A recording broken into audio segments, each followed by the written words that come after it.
Hi, everyone. Out the knee side, Tano here, the internet's busiest music nerd. I hope you're doing well. And it's time for yet another starter pack video where I come through and give you guys some recommendations to get you started on getting into a certain genre or style of music. The one in this episode, which I think is a bit difficult to encapsulate, but we will do our best, is outsider music. We have 8 different releases to recommend to you in this genre. I also have my good friend Giggins, who will be accompanying me on this conversation. Yeah, hopefully this convo gets you going in your ongoing personal music journey, and you enjoy the releases we are tossing your way, and your brains remain tingled by them. That's all I have to say. Thank you very much for watching. Let's get into the conversation. Boom. Okay, we're here. The conversation is starting. Me, Giggins, outsider music. We have 8 recommendations for you in this genre or sort of umbrella term. I feel like this is one of the more difficult starter pack convos that we've had because like there's really no strict musical or aesthetic borderline sort of saying what exactly outsider music should or shouldn't be. It's more of like a contextual thing. It's, you know, there's no singular set of rules telling us what an outsider artist has to sound like. So there is kind of a lot of different bases being covered among all the albums that we are talking about in this video. So, you know, go into this with as open a mind as you possibly can. I guess, you know, we will say that. We are going to start off, though, with a pretty big classic in the outsider realm, not only in terms of records, but also artists. Yes. You decided that first, for all of your picks, you wanted to talk about Daniel Johnston's Songs of Pain. Yeah. And, you know, this is kind of an interesting album for the genre because it's also a popular album. Daniel Johnston is a widely celebrated and also deeply beloved songwriter, and highly influential too. People like Kurt Cobain, obviously, you know, gave him plenty of nods over the course of his career. Before we get into this record and what exactly makes it special musically, what to you sort of like is defined as outsider music, and what do you feel like makes this record kind of qualify for that style? Outsider music for me has always been something that isn't perceived as radio friendly or follows the common constructions of what a pop song should be. It's unexpected. There's twists and turns. It's usually recorded poorly. It's not always the case, but back in the day, it was people in their basements who couldn't get a record label who would make their own cassette tapes and hand them out. So for me, it's like people who just aren't expected to be famous or popular. You have people with weird voices or weird guitar tunings, or they sing about far out stuff. Things that you aren't going to hear on the radio about dancing or love songs. These are songs about stealing a blender or, you know, why did you brush your teeth weird? Like there's weird songs. So for me, it's always been kind of like, I wouldn't even say the experimental. I would say like how the other half lives. What else is out there? Yeah, I mean, it's hard to say that outsider music is like strictly anti-commercial or anti-label, because I mean, Daniel Johnston and some of the other records that we're going to talk about here prove that, you know, there are instances, especially in the internet era, where, you know, stuff that is outsider music like scales and actually like gets really popular. Yes. You know, pretty much all the albums and artists that we're talking about in this video have like very strong cult followings. Yeah. And people who are very passionate about their stuff.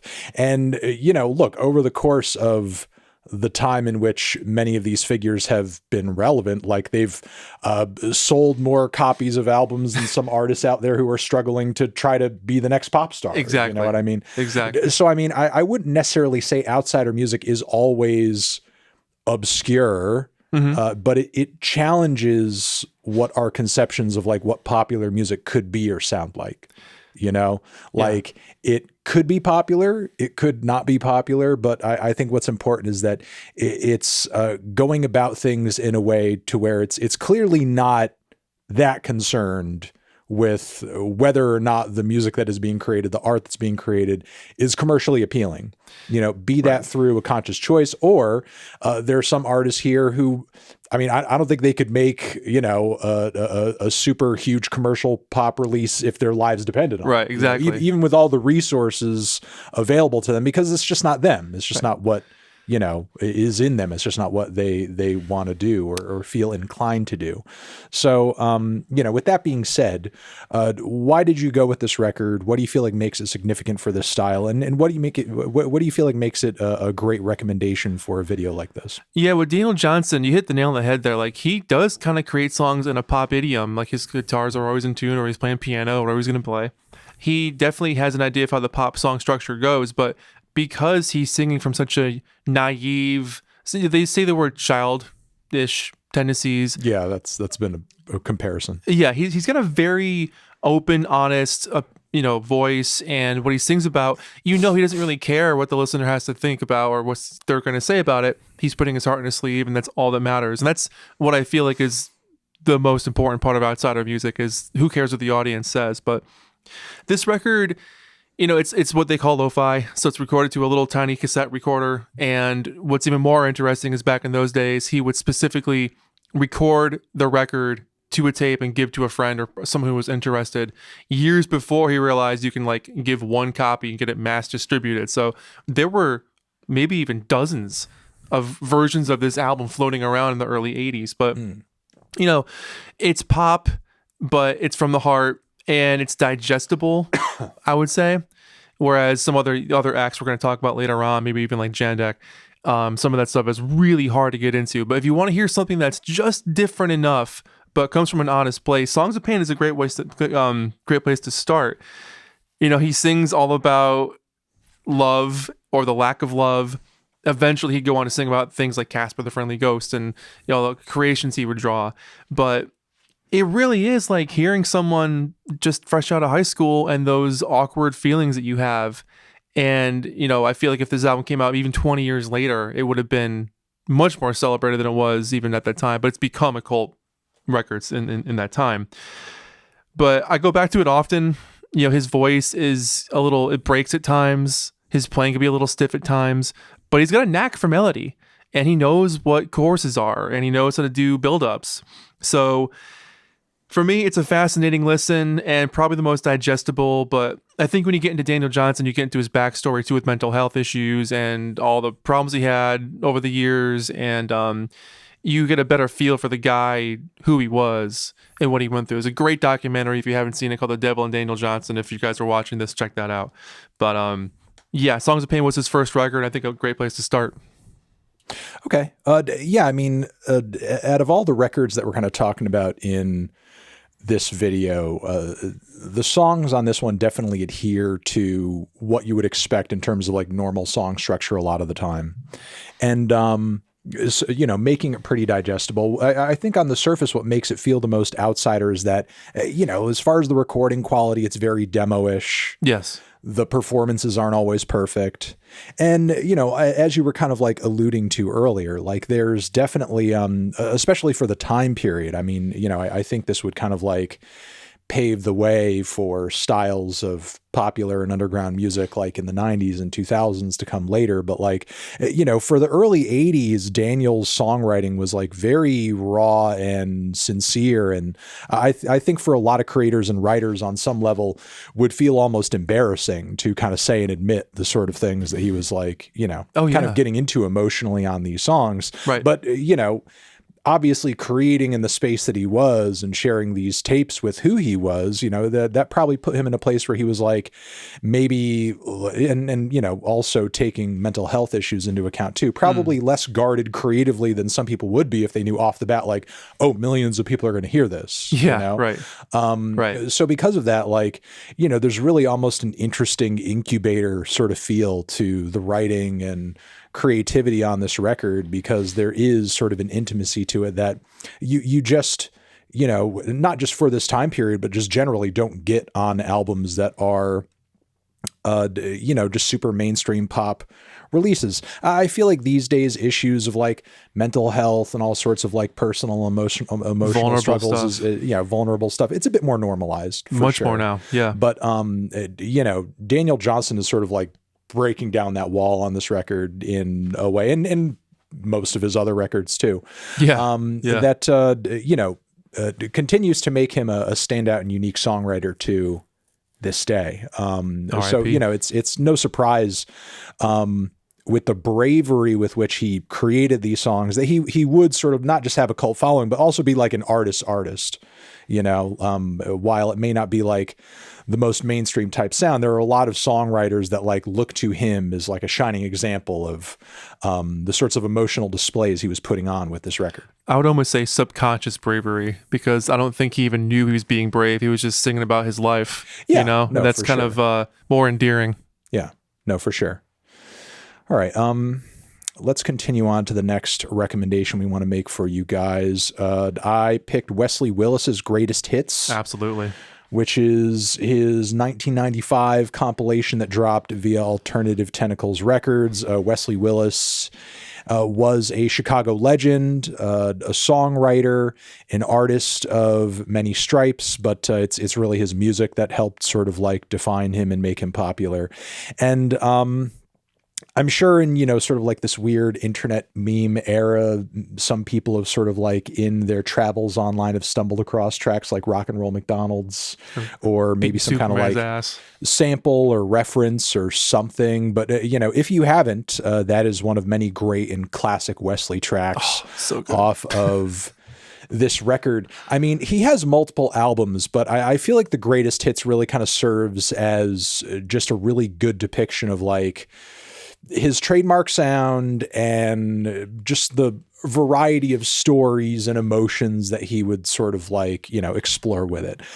You have like those classic Technics, almost like keyboard demo instrumentals. You push the button and it comes on. Playing in the background on these songs. And over those beats and over those instrumentals, Wesley would just go on these insane musical rants and descriptions about things like McDonald's or people who in music or history he found quite interesting or heroic in some way, be it Eazy-E or Elvis or whatever. Superheroes. Or he would, superheroes too. Or he would tell crazy stories. I mean, not just, superheroes in kind of a place of reverence, but there's a song in here about whooping Batman's ass. Yes. Which over the course of his catalog is not the only superhero whose ass he whooped. Spider-Man gets it too. Yeah, if you take his word for it. But I'd believe him. Yeah, no, me too. But he also explored themes of mental health, also kind of talked about his schizophrenia, his demons as well on tracks too. And did it in a fashion where he's kind of like veering between singing, yelling, rapping, howling. He just kind of does it all, even though the instrumentals a lot of the time are static or even literally repeated. It's the instrumental on Rock and Roll McDonald's is essentially like recycled or slowed down or sort of retooled in some fashion for other tracks too. It's really his storytelling and his over the top vocals that kind of like make it interesting every time. It's maybe not necessarily the most musically appealing album we're talking about in this batch today, but it is in its own way like a really creative and interesting, bold and hilarious like bit. There's like a sort of like a very strange and unique formula to it that only he could pull off in the way that he did. And it just kind of makes him a very wild, entertaining, one-of-a-kind artist. Is there anything that you wanted to add to the insanity of this record? Yeah, I think his energy and his excitement is what makes the performances that much more earworthy. And the fact that he does recycle music many times or themes many times, like, I whooped blank, blank, blank's ass. Yeah. I love that with each new person he picks on, the excitement is still there. So it's not... You don't get bored of hearing that because he's stoked on it, so it makes you stoked to hear it, and you're part of the you're in on it, if you will. But yeah, he's definitely one to check out if you want something exciting and kind of quirky and kind of fun. Wesley's great. And like the Daniel Johnston record in a lot of ways, very unfiltered. Completely. Totally unfiltered. Yeah, he did not care. Did not care. Would talk about anything, whether it was like a bad experience or like, hey, I had a good trip on a plane, and I'm just going to tell a whole story about my good positive experience flying to California. 35,000 feet. Right. So, I mean, a very interesting record, very wild collection of tracks, and for sure, a prime piece of outsider music, I would say. And I think like probably one of my first introductions to like what I guess you could conceive of as outsider music, because Same. I first kind of came across Wesley Willis like during that early internet period of like the 2000s, and like, just finding out about weird music on the internet through like downloading and that sort of thing. And through that and Dead Kennedys and Alternative Tentacles records, like, getting deeper into his stuff and just kind of finding out more about, his very unique style, but also story too. And, and we can't get into every single one as we're doing this video, but I feel like in a weird way, kind of a prime component of outsider music is I feel like a lot of its biggest and most relevant artists always have like a very unique and wild and interesting life story. Yes. In terms of like how they got to where they are, like the very unlikely lifestyles that they led. They're never boring. They're never boring. and I feel like it always becomes like a really prime piece of like promoting the music and getting it out there. Like, oh, this guy was like, I mean, we'll get into Moondog in a minute. It's like all these people had like really unique tales that, and I mean, a lot of popular artists do. Oh, sure. But with outsider artists, it's never conventional. It's always something completely wacky, bizarre. It's always something sad. Completely wacky, bizarre. Yes, there's sometimes a very strong component of sadness there. Absolutely. Or tragedy as well, which I think sort of like further adds to the mystery in a way, because you're kind of sitting there wondering like, man, how the heck did this person even end up in a recording studio? Right. Yeah. Or like recording much of anything. Who found these people? But everything that they had to go through in order to get to that point. Exactly. Yeah. So yes, Wesley Willis, greatest hits. This is a must listen as far as getting into outsider music is concerned to me. Yes. All right. Next, you wanted to talk about another pretty big relevant classic in the outsider genre. Also a backstory to this too. That would be this Shaggs Philosophy of the World record. Yes. If you want to go into the background of this one a bit to kind of kick this off, we can, because I feel like it's a pretty relevant part to the understanding the music and why it sounds the way that it does. Yeah, I mean, the backstory is actually really unfortunate and pretty sad.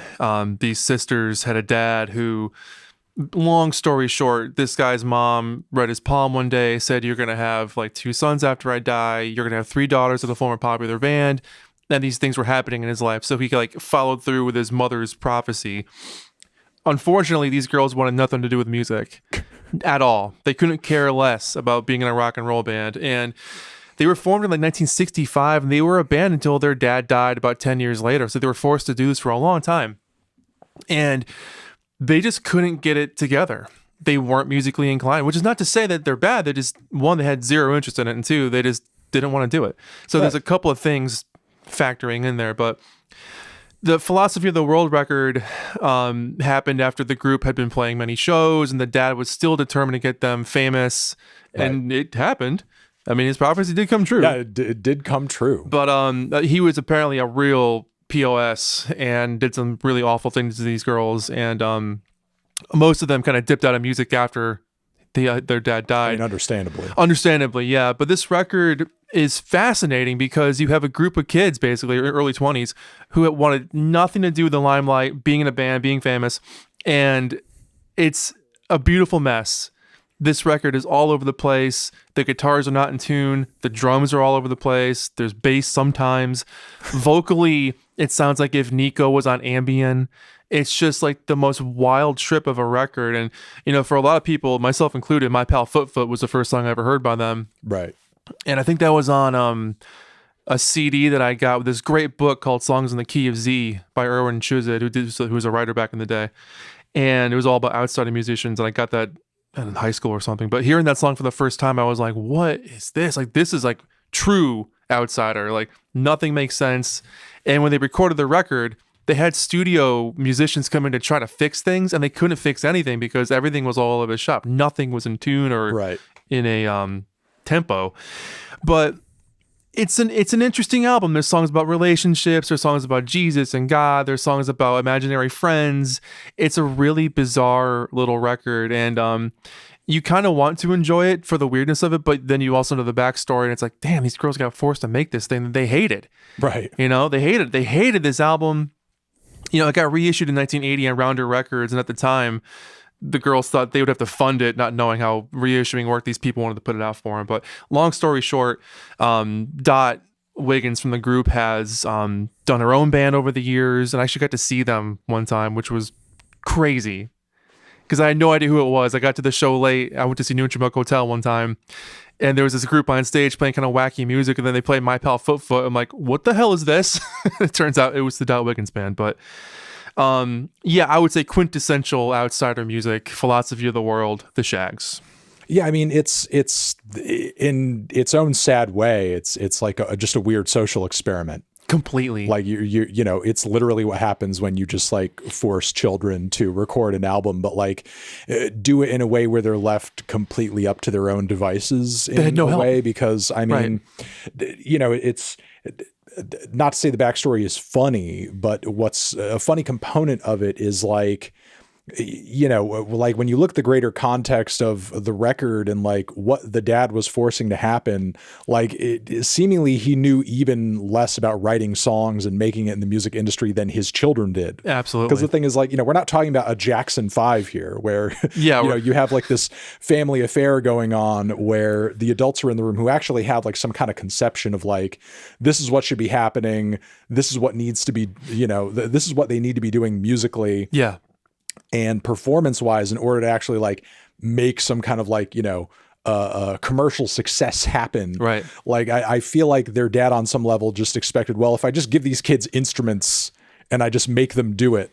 That's what it was. They'll just make the next hit album. It'll just happen. Like, yeah. And that's not how child artists are. The prophecy has been told. Are born. You know, it's like what child artist, you know, especially in the world of music, is successful just completely on their own with like no real help or support from adults in terms of like the creative or the writing process. You even look, I mean, I hate to bring this up, but look at the Beach Boys story with Murray Wilson. Like, he had some songwriting history there, but he knew the industry and how to help the band get together and arranged shows and all this kind of stuff. But yeah, these girls had nothing. Like, he would book shows at the town hall on, you know, weekly Friday nights, but like, that's it. Right.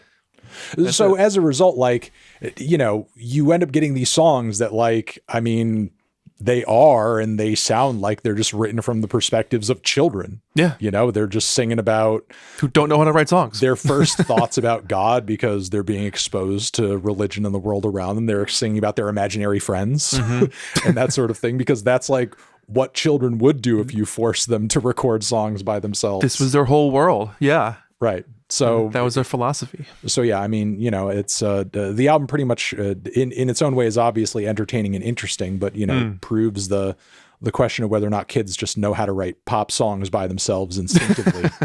And you know, it seems that they don't really. You know, you've heard the Beatles. You can do it. They need at least a little bit of help. You know, a guitar tuner at least. Right, something. But yes, you know, going to this record, knowing and understanding that, and you know, once you do, I'm sure you'll hear sort of an odd beauty in it, because there is sort of like a unique innocence to the fact that, you know, these kids were, you know, unfiltered in their own way and left to just kind of, you know, obviously they were made to do this, but as far as like the creative process goes, they were, I guess, allowed to be kids, and that, well, I'm a kid and I'm going to write songs that a kid would write. And you know, it just kind of ended up in just becoming a legendary album in this lane of music. Very hard to find original copies of. Extremely hard to find. Of course. Yeah. All right. Next, what are we cooking with? We have Tonetta 777. Yeah, I mean, some of the releases that I picked for this are a bit more recent, and are kind of reflections of some more outsider stuff from like the internet era. Yeah. And Tonetta is most definitely an example of that. Though I think like he would have been an outsider in any era that he made his music in. But like it just so happens that he kind of like hit it big in his own way, in the earlier years of YouTube. Because like around like the early 2010s to mid 2010s, he started to get a buzz off of writing and recording these songs, putting them on the internet and attaching them to these videos on YouTube, which there are some examples of now still, if they're not getting like taken down for being a bit too salacious, where, he is almost, nude, sometimes wearing like a thong or a bikini or just something very skimpy, in a mask like the one that you see on the cover of this record, though Tonetta has worn many masks when performing, a wide variety of them. And, is just kind of like dancing, lip syncing, doing a bit of a jig. Maybe there's some kind of backdrop or something. Maybe some like very low grade video production effects going on. Yeah. Windows Movie Maker style. Yeah, no, exactly. And, the guy was like, from what I understand or remember, like deep into his 60s as he was like recording this stuff. So wild, very unlikely in terms of, again, like life story, the person doing it, and also the songs too. I mean, the songs themselves, the writing can be pretty lewd, salacious, offensive, wild, over the top. We're talking about lots of songs about sex, very odd sexual dynamics, body parts, lots of things that I probably shouldn't be getting into unless I want this video to get demonetized. Saying his name might be too much. Yeah, even that too. And, this was also in part due to the fact that the main brain behind the Tonetta project, when performing as Tonetta, sort of like envisioned himself as like, okay, I'm like being a character. I'm sort of like, playing or dabbling in this kind of masked person, this gender fluidity, in order to sort of, talk about a lot of topics and sexual ideas and feelings and experiences that I think on some level he saw as like being beyond himself, though obviously on some level when you dig into a performance style that is this elaborate and you're kind of masking yourself up, there has to be something like, within you that's coming from something bubbling inside. But I feel like kind of being in character in the fashion that he was gave him permission to sort of like, let his freak flag fly. I think on some very low grade level, he is still active in some form or fashion because like a lot of outsider artists, he wasn't limited strictly to music as far as his creative output. There were a few videos of his and songs like Pressure Zone, for example, that went very viral on YouTube. But like as soon as he hit that exposure point, a lot of his videos and his original YouTube channel got taken down because like YouTube was like, holy shit, what the hell is all of this? What is going on here? We didn't know this was happening. Yeah, no one told us about this guy. And, as a result, like a lot of the original uploads and, and at one point he was very prolific, like dropping tons of videos and songs like every week. Like the guy was really a workhorse in terms of the music he was putting out. And it wasn't really until that viral success that we started to see releases like this, which are essentially a compilation. There are kind of like 3 volumes of the Tonetta 777 compilation series. I know he's released some music since then, but none of which, from what I understand, has had like a big kind of formal vinyl release in the way that these records have. I don't think you could probably get a copy of it. I'm not even sure if this is on streaming. Most times I've ever caught, a Tonetta song these days, it's mostly been on like a YouTube re-upload or something. So, you might have to do just a smidge of digging for this.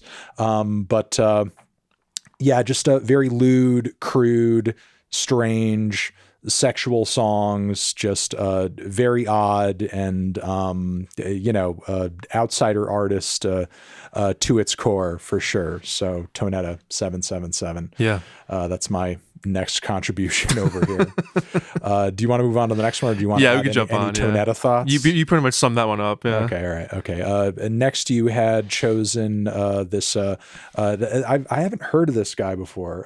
Weird Paul. Weird Paul. Yeah, I've not heard of Weird Paul before. I mean, I've seen images of his face around. Oh, I'm sure. It's kind of funny how, when you showed me this, I was like, oh, I've seen this guy. Oh, like, yeah. It's weird how his face gets around. He's got an odd look. And you've probably heard his songs in passing used as memes. Probably. I mean, these days, I would say he's most popularly known for his songs like Fart Loose instead of Footloose. Everybody cut Fart Loose. Pot of Macaroni was a massive song, and Peanut Butter Recall was a classic. But yeah, Weird Paul, he's kind of like a thrift store aesthetic kind of guy. He records his TikTok and YouTube videos on a camcorder, uploads them to his computer, then puts them up. So they look like VHS tapes.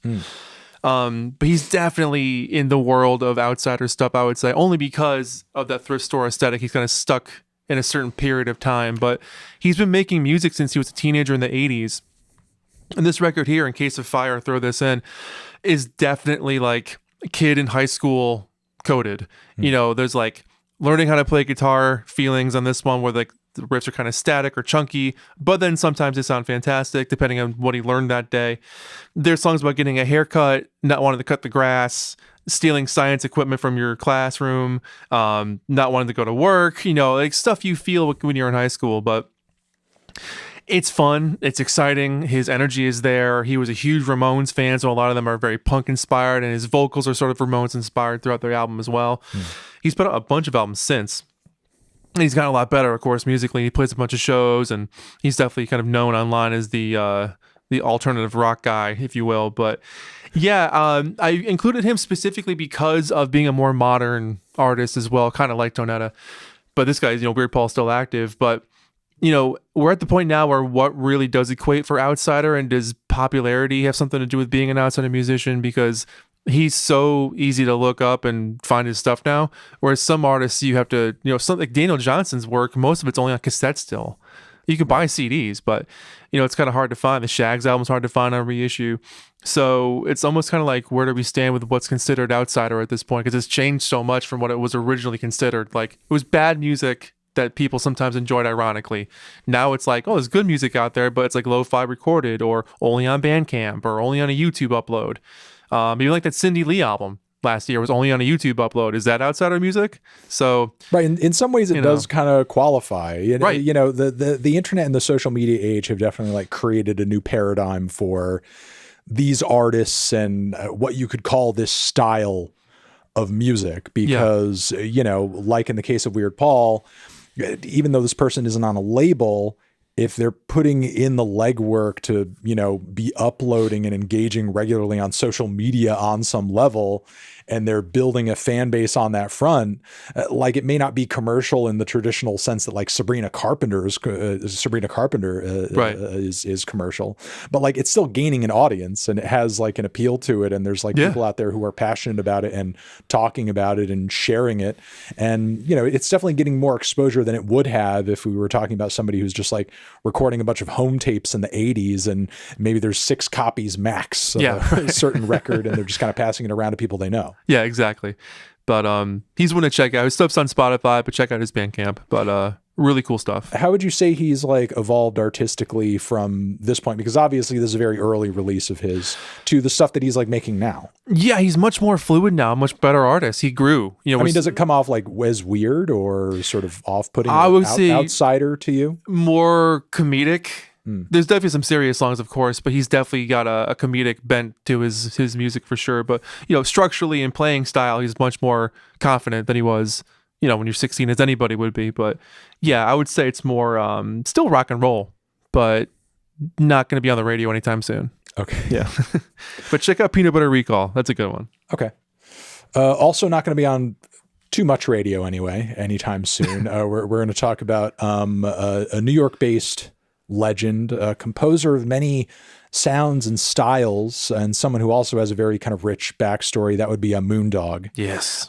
There's a lot of different records from his catalog that I could have pulled from here, and I kind of went back and forth on a couple different ones. I went with his 1956 self-titled LP, mostly because I feel like I wanted to do an earlier work, maybe his most popular 1969 album. I feel like in terms of, you know, what it's doing musically with its hyper classical instrumentation and quality production may not necessarily come off as outsider music to somebody who's listening to it for the first time. Like that, again, that was like pretty deep into his creative career.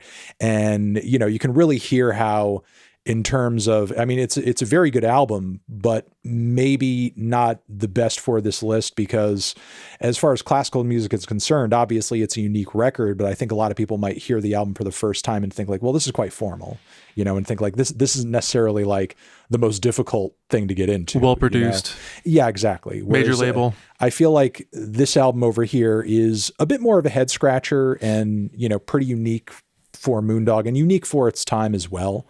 It's a series of tracks that are, for the most part, like these very strange, exotic motifs that are very percussion heavy, feature a lot of unlikely and sometimes foreign instrumentation.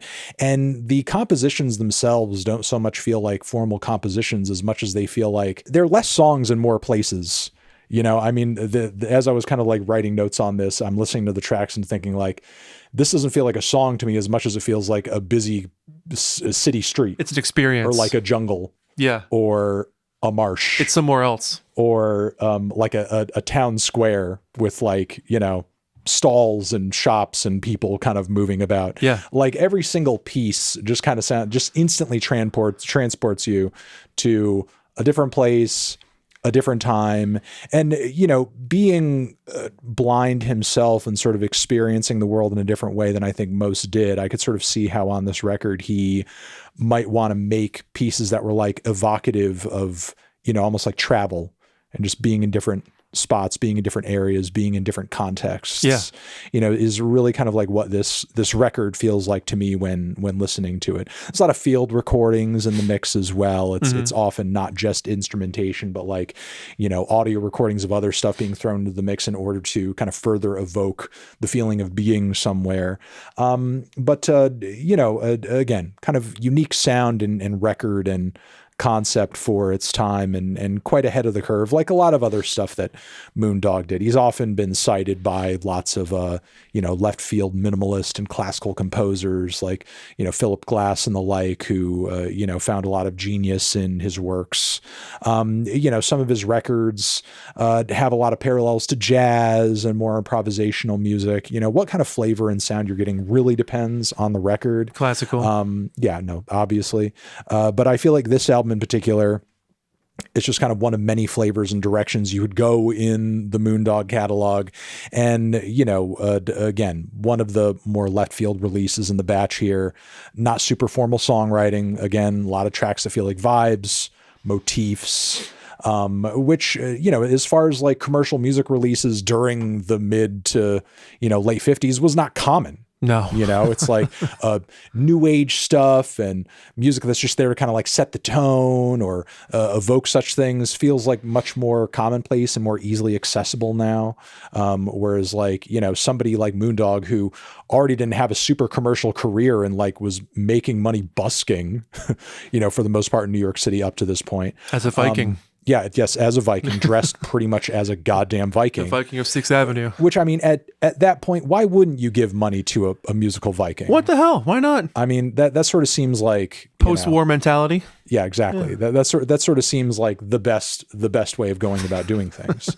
It's very changed. Give it to Moondog. But yeah, I mean, ahead of the curve and pioneering as far as busking, making exotic music, making left field classical music, left field jazz music. And, you know, this is, again, just a more of kind of an evocative vibe type release that touches down on a lot of different sounds and geographical places and cultural influences. Yeah. No, I agree on that too. And yeah, the stuff he did later on in the '60s and before he left New York City in the early '70s, like his work was really almost bombastic sometimes, or kind of stark or epic sounding. It was really dynamic stuff.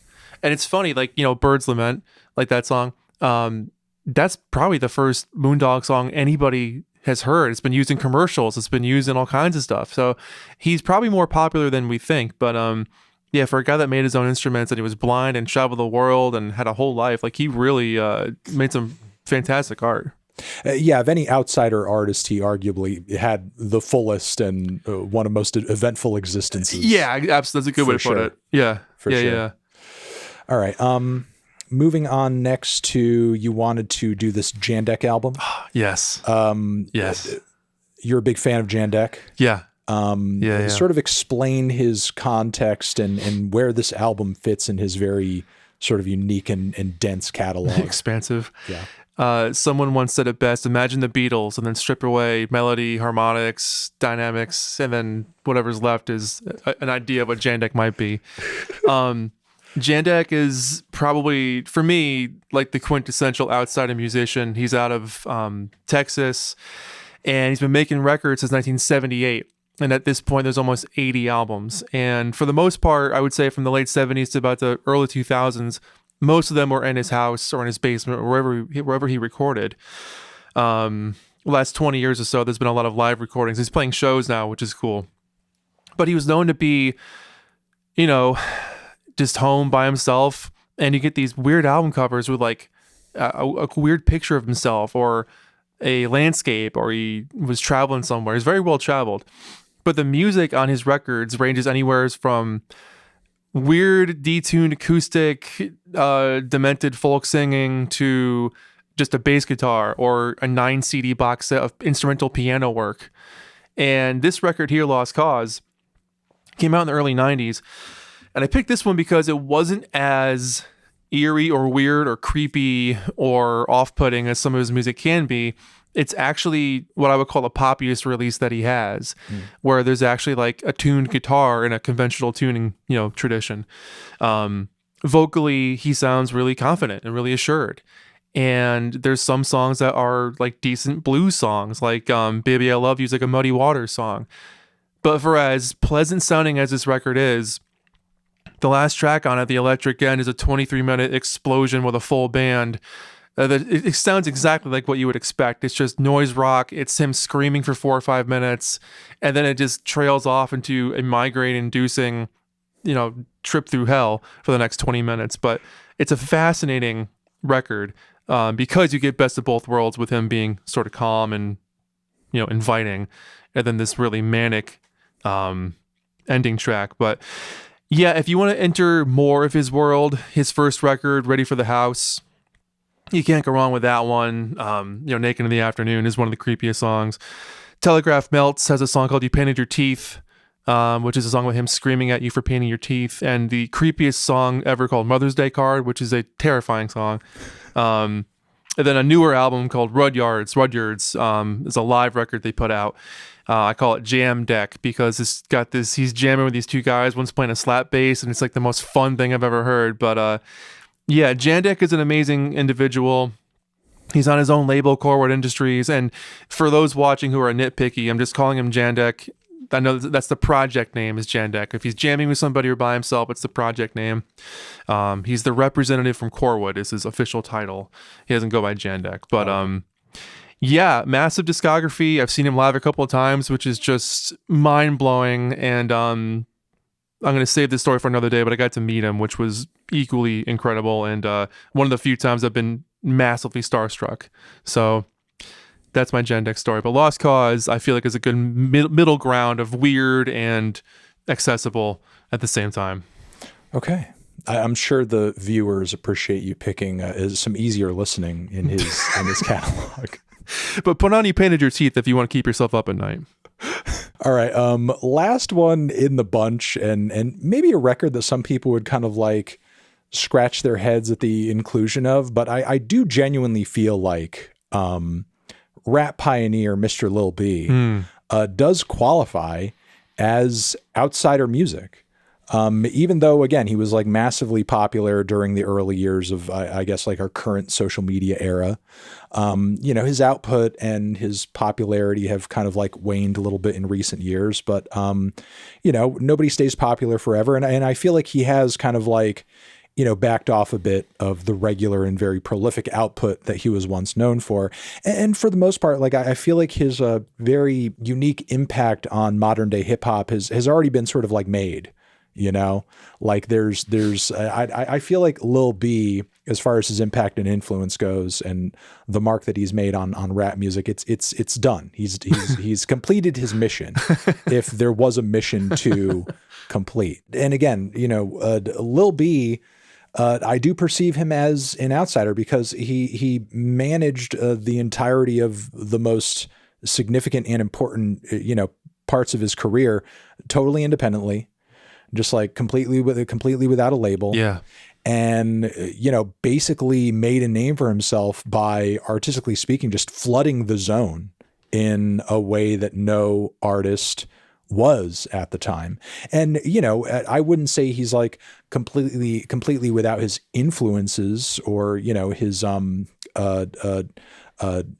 base in terms of like where he's coming from musically. Like obviously he had commercial successes prior to going solo, like with the Van song with that group The Pack that he was in.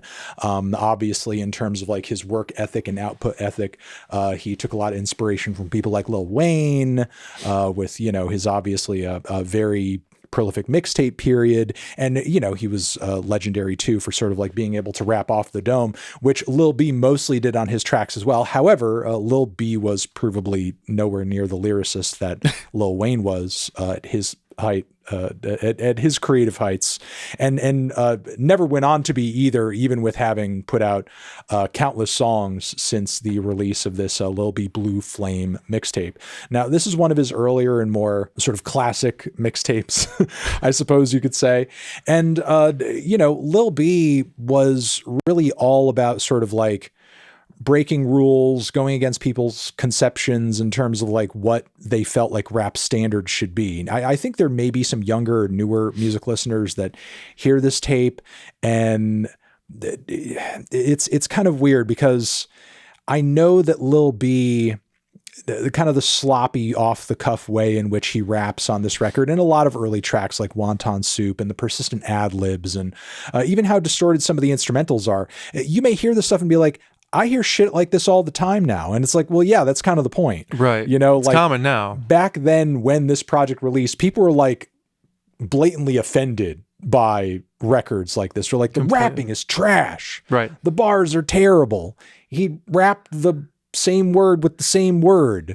He keeps talking about how he's a pretty bitch. I don't know, like stuff like that. Like he would put out music videos where like people would just be melting down in the comments over just the fact that he was wearing tight pants. Right.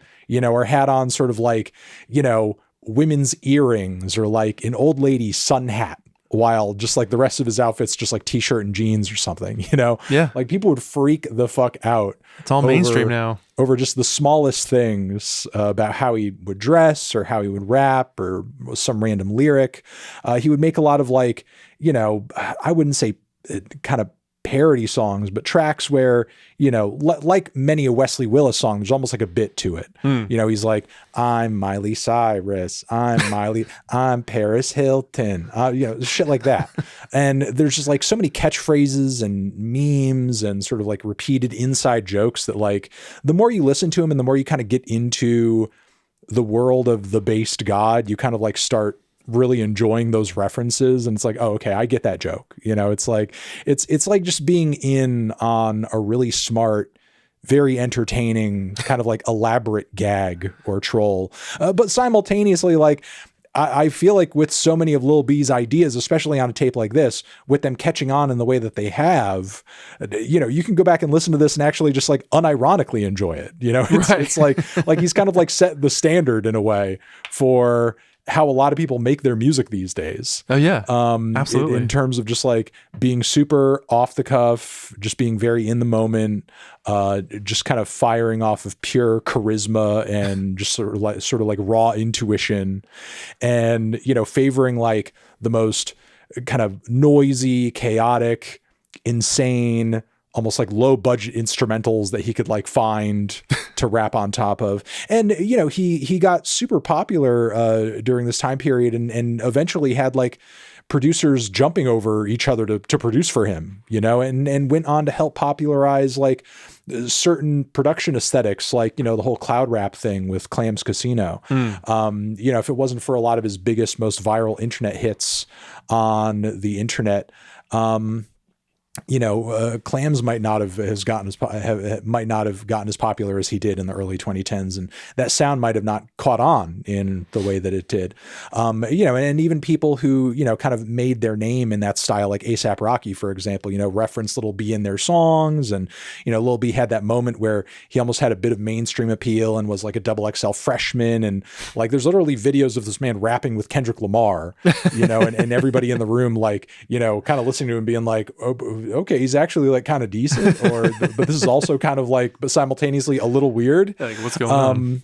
But yeah, you know, Lil B, if you get into his, especially his mixtape catalog, there's just so many projects to listen to. There's literally releases that he's had where there's like hundreds of songs on It's insane. Like it's crazy just the amount of stuff this guy would record and just put on a record, regardless of its quality, regardless of whether or not it really added to the overall thing. But simultaneously, he has, you know, releases that he refers to as being like, oh, this is my classical album, you know, which he's got a very wide catalog of a lot of different sounds and a lot of different everything. But, you know, as far as like just his straightforward trademark rap style, that based freestyle style that he's known for, Blue Flame is one of several earlier mixtapes that, you know, are kind of like a prime example of that. And, you know, just like pure Lil B, the pure, some of the purest Lil B that you can hear. I'll say that. So yeah, that's going to be my last recommendation there. Cool. As far as outsider music is concerned. And yeah, that's it. That's everything we're talking about in this video. That's our starter pack. Woo! For outsider music. Thank you guys very much for watching. It's me. It's Giggins. Those are our recommendations. Anything else to add? Give them a try. You know, if you only do mainstream music, try something weirder and just see how you react to it. Because I think that's the biggest thing. Try something weird. Try something weird. And get weird. Get weird. Yeah, you know. And that's all we're going to ask of you today. All right. You guys have the best day. Transition. Have you given any of these records a listen? I would hope so. We're recommending them to you. If you do, let me know in the comments what you think, or if you've heard some of them before. I'm sure you have. Okay. Okay. All right. Anthony Fantano, outsider music, forever.